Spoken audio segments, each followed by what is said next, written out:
한국이 올해 발주된 컨테이너선의 절반을 따내며 조선 1위다운 면모를 과시했습니다. 한국이 LNG 운반선 등 고부가가치 선박 분야를 주도해온 반면 컨테이너선은 중국의 주요 먹거리였는데요. 올해 초반부터 한국의 컨테이너선 수주가 본물을 이룬 이유는 무엇일까요? 지난 9일 영국의 조선해운 분석업체 클락슨 리서치에 따르면 한국은 올해 전 세계에서 발주된 컨테이너선의 49.1%를 수주했습니다. 코로나19로 침체됐던 세계 경제가 회복 중이고 이에 따라 해상 운임도 급등해 컨테이너선 발주가 늘어나는 가운데 세운 기록이라 의미가 큽니다.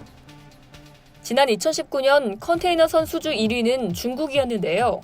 중국은 글로벌 발주량의 48%인 164만 CGT를 차지했고 한국은 41%인 141만 CGT로 2위였습니다. 전체 수주에서는 한국이 1위였지만 컨테이너선 분야는 중국에 뒤졌죠. 가장 최근 수주 소식을 보면 컨테이너선에서도 한국이 중국을 제친 이유를 알 수 있습니다. 삼성중공업은 9일 아시아 지역 선주로부터 총 7,942억 원 규모의 초대형 LNG 연료 추진 컨테이너선 5척을 수주했다고 밝혔는데요. 여기서 주목할 부분은 벙커유가 아닌 LNG를 연료로 하는 LNG 추진 컨테이너선이라는 점입니다. 아시다시피 환경 규제가 강화됨에 따라 선박 연료가 바뀌는 추세입니다. 국제해사기구는 지난해부터 선박연료의 황산화물 함유량을 3.5%에서 0.5%로 낮추는 규제를 시행했습니다. 선사들은 이에 대응하기 위해 탈황장치인 스크러버를 설치하거나 저유황유를 사용하기 시작했는데요. 하지만 개방형 스크러버는 폐수를 바다로 방출하고 저유황유는 엔진에 손상을 준다는 사실 때문에 LNG에 대한 관심이 높아졌습니다. 더구나 IMO가 2025년부터는 온실가스 배출까지 엄격하게 규제할 예정이라 결국 LNG 연료가 대세가 된 상황입니다. 조선업에서 LNG 하면 바로 한국 아닐까요?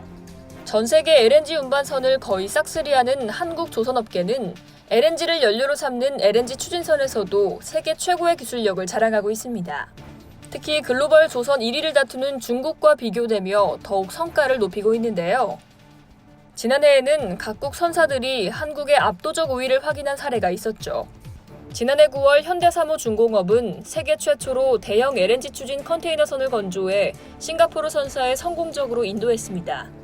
사실 세계 최초라는 타이틀은 중국이 차지할 뻔했죠. 한국보다 7개월이나 앞서 유럽 선사의 대형 LNG 추진 컨테이너선을 수주했기 때문이었습니다.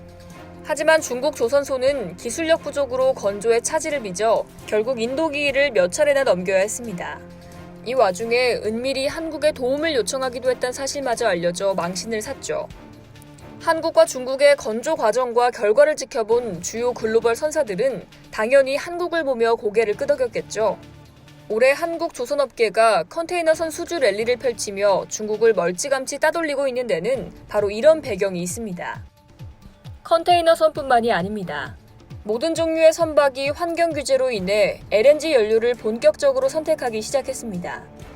박무현 하나금융투자연구원은 현재 17,300여 척의 중고 선박이 향후 10년 내 LNG 추진선으로 전부 교체된다고 가정할 경우 연평균 1,500에서 1,700척의 발주가 예상된다고 분석하기도 했습니다. 한국 조선의 순항, 나아가 경쟁자 없는 독주가 기대됩니다. 이상 여의도TV였습니다.